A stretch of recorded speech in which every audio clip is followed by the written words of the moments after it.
सर्वप्रथम माझ्या मुलांनो, आशेने आनंदित व्हा. आपण कसे आनंदित होऊ शकतो? कारण आपल्याकडे एक आशा आहे. ती आशा कोणती? येशू माझ्यासोबत आहे, मी त्याचं मूल आहे. हीच आपली आशा आहे.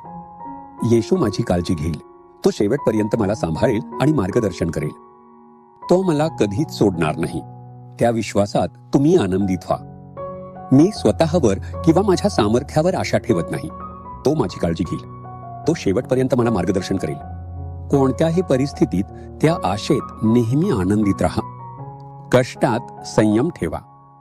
घरात, कामावर किंवा शेजारी छळ येतील. अडचणी आणि संकटे येणारच. घाईघाईने बोलू नका. संयम ठेवा. शांत राहा. तुम्ही शांत राहिलात तर देव तुमच्यासाठी बोलेल. तुम्ही जर रागावलात तर सैतान तुमच्या तोंडून निघालेल्या शब्दांचा वापर करून तुम्हाला दुखावेल आणि दोष देईल. म्हणूनच देव सांगतोय, संकटात संयम ठेवा. संपूर्ण व्हिडिओ पाहण्यासाठी Jesus redeems Marathi YouTube channel पहा.